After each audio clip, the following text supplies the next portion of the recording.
I just watched G.I. Joe Retaliation and got me thinking about my old childhood with all the toys that I grew up with and the cartoons I used to love to watch when I was a kid, like G.I. Joe, Teenage Mutant Ninja Turtles, Thundercats.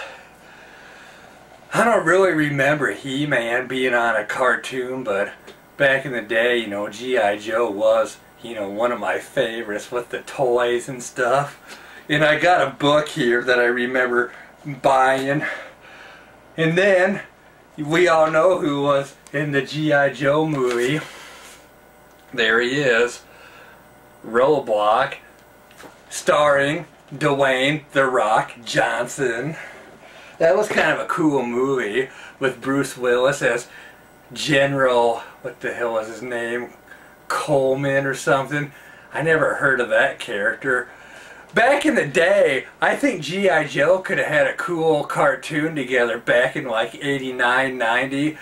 For instance, Jean-Claude Van Damme back in the day when he was moving around all the time. He would have played a great Snake Eyes, Storm Shadow, or both. After seeing Corey Everson play Kara with that long red hair and Double Impact with Van Damme, I think she would have made a great Scarlet in the movie. And Joan Severance with her hair, style, and performance in See No Evil, Hear No Evil, and Wise Guy, I think she would have played a great Lady J. Arnold Schwarzenegger, I think, could have played a cool General Hawk in that movie.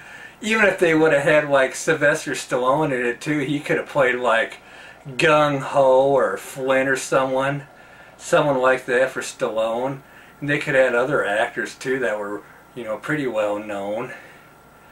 Just about anyone back in the day could have played Cobra Commander because you can't see his face, you know.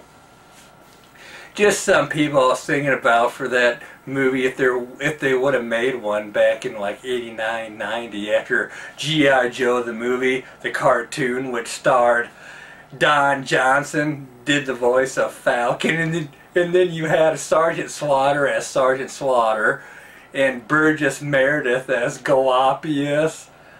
I think that was his name, Galopius or something. And then you had like Beachhead and Tunnel Rat and Jakes, and then the basketball player, Big Lob. Kind of got to thinking about that training part when he throws a grenade in one of those deals. And Big Lob makes his move. Big Lob. That's kid stuff back in the late 80s and 87, 88 when that movie came out. I don't know, for that movie G.I. Joe like in 89, 90 that I was just saying earlier, do you think Hulk Hogan could have played the part of Duke? Or Dolph Lundgren as Duke? Hell, they hired Dolph Lundgren for He-Man in the movie. I think that He-Man should have been Hulk Hogan. That would have been kind of cool, because Hulk Hogan was built like a brick shithouse back in the day. But I'm sure he was too busy being on the road all the time, representing the WWE title. Anyway, I just want to show you some of this stuff. What really amazed me, this stuff is worth like money now. Remember these tanks? The one thing I hate about G.I. Joe toys back in the day, you had to put them together. Every time you open up the box, you know, they would come out like in 50 pieces or more. And it's like, how the fuck does this go together? Where does this go? You know, the tank driven by Frostbite. And I guess some guy's Eagle here. Probably Storm Shadows or something. But G.I. Joe toys is really, you know, collectible these days.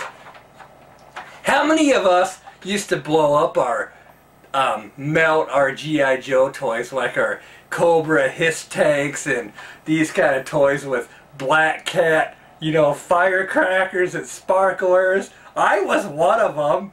I remember one time out on the front porch, you know, something like this, a Cobra Hiss tank. I remember melting the shit out of something like this with a bunch of sparklers.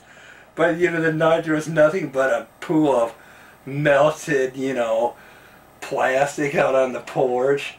because I melted one of these. I remember seeing one of these sides go with sparklers in it. And I remember these things, you know, they like open up like this, and then you can put them together. It was like more than one of these, and if you had like the complete set, you can like open them all up and put them all together, and they would turn out to be this one big ass fort, you know. That was kind of cool about these G.I. Joe toys. 1987, Hasbro. I was really surprised to see that Hasbro was part of that movie. They're still around.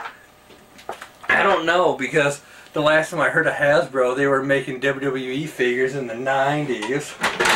All my toys got broken because I played a lot with them when I was a kid. As you can see, the guns are gone. The shield for the pilot stuff is gone. It's all, you know, not here anymore. You know, this stuff's from like 87, 88. If they were all together, they would be like worth a lot of money. I probably got a G.I. Joe head jiggling around in this long tank train. I remember getting these toys from my uncle who lives in Houston, Texas. When I was a kid, every year for Christmas, I would always be looking forward to his packages because it would always be a kick-ass G.I. Joe toy back in the day. And how many of us used to take apart these G.I. Joe action figures and move their heads around? I remember doing that a lot when I was a kid too. You know, I got some of them here.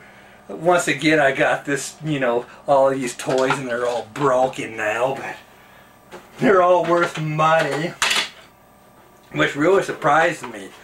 And these toys were like so fragile. Back in the day, you had to put them together, and then they would come with these stickers that would like peel off as soon as you put like water on them.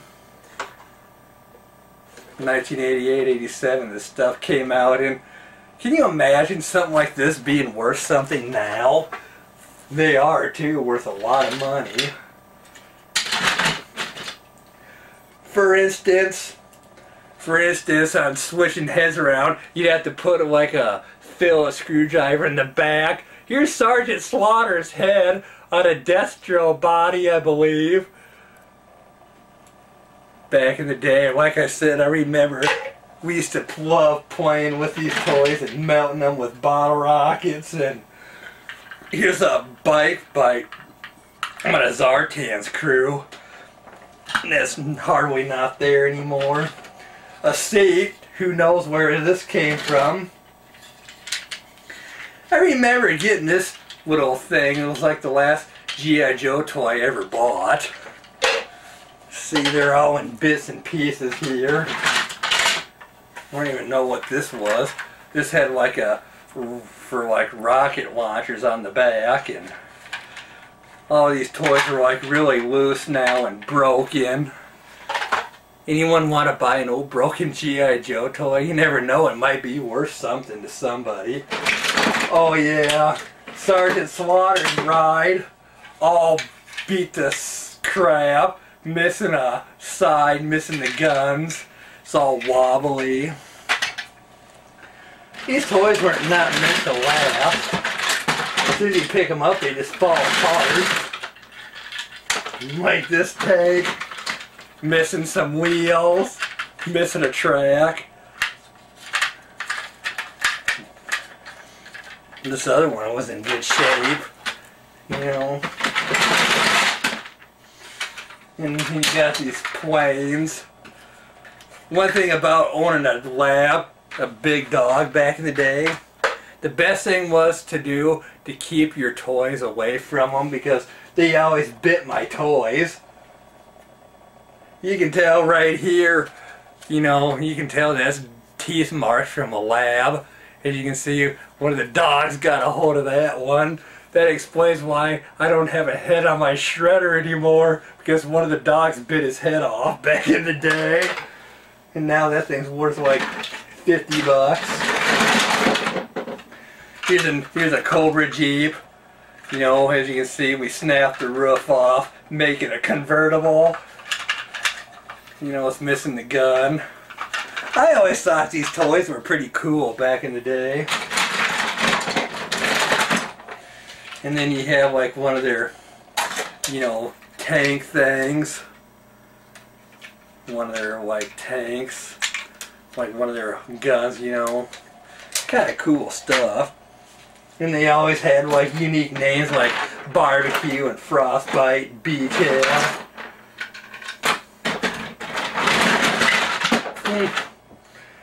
Cobra Commander on Copperhead's body. And now it's worth like 50 bucks. I'll never forget that time at a card shop up in Sioux Falls. I go in there like 10 years ago. There's this Cobra Commander with the glass shield, you know, all intact. The asking price was 50 bucks. I was like, damn, and I used to break them and mess with them. Storm Shadow on someone's body. Storm Shadow was always pretty cool along with Snake Eyes. Back in the day, I always thought Scarlet was pretty hot. You know, here's one guy, we just took his head off because this was one of the Beetle guys from G.I. Joe, the movie that came out in 87, 88. Here's one of the good guy airplanes. It's actually pretty in good shape. Just missing the front one wheel and some of the guns and the engine parts, and you know, still somewhat intact. That's just it. It's half all here.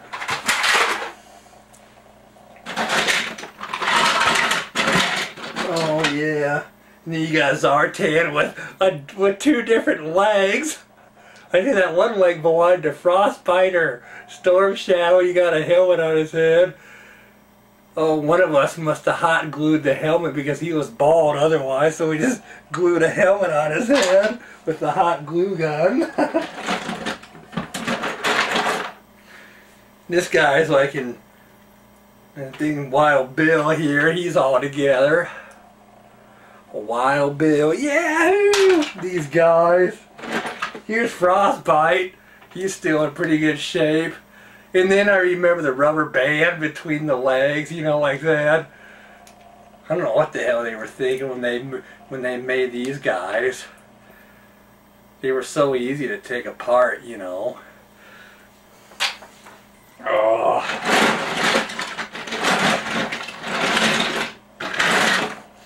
Here's one of the boats from G.I. Joe. Oh, my childhood.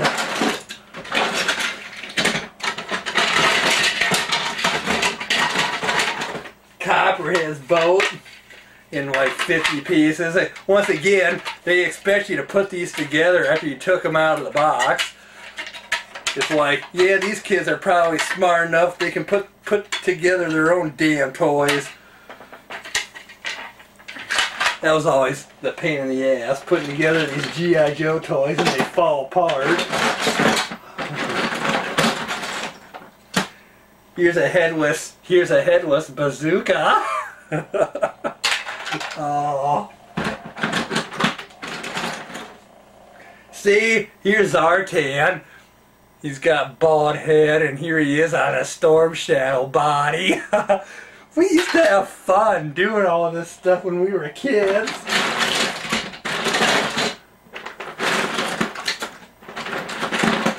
You remember this guy? He was probably just made for the Toy Series, or Road Pig. I always thought he looked like a wrestler with that head. The more I think of it now, he kind of looks like that guy, Fit Finlay. He kind of does look a little bit like Fit Finlay in WCW. Here's Sergeant Slaughter. I don't think that might been like the last figure Sergeant Slaughter did with this kind of a body.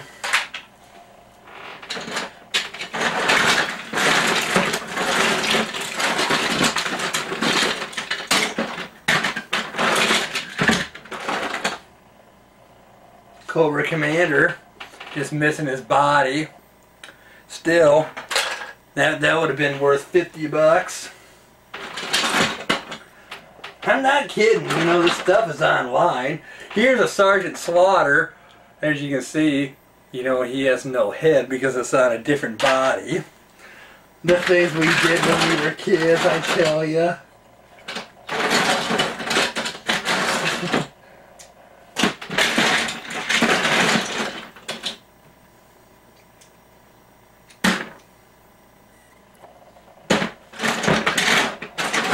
don't know if there will ever be a third G.I. Joe movie or not. See, now here's a beetle head. I think this might have been a Zartan body he's on. See, here's his actual body, and here's his head.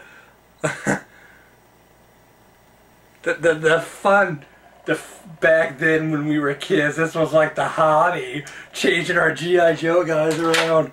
What do you expect when you were a kid, you know? Back then it was fun.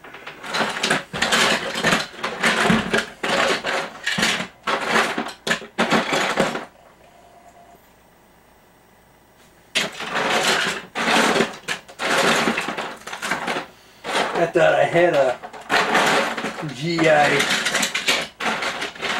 I thought I had a glass mask Cobra Commander, but I don't. And I'm sure as hell not going to go out and spend 50 bucks for something that I had when I was a kid.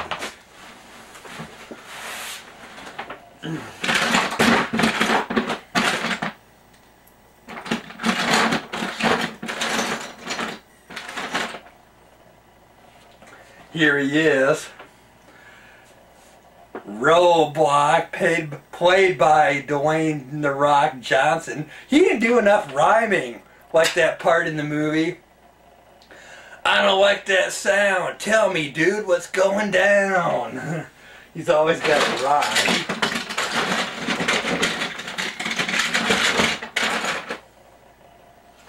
It's Major Blood. He's actually intact.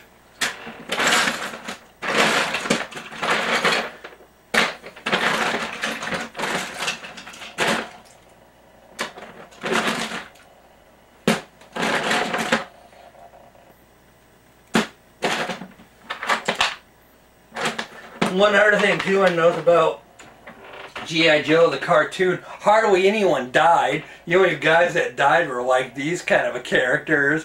You know, the guys in the blue suits. I was really surprised to see that they can actually kill off good guys in the movies now. Unlike in the cartoon G.I. Joe the movie, where Serpentor threw that snake and it hit Duke and he lived. That's just it. They can make a third G.I. Joe movie and have like a whole bunch of characters they need to use up yet, like Dr. Mindbender, Serpentor, maybe Galopius, have like Flynn and Scarlet and Lady J and Duke. Well, not Duke, but there's a lot of guys that could, you know, used. Copperhead.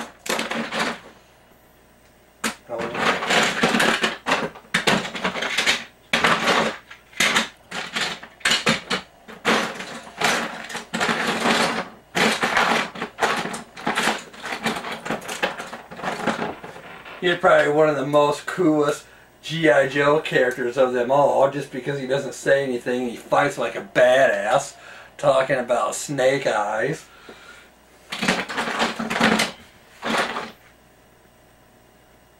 I don't know if this is the right body for this guy or not, but probably someone they just made up for the toys.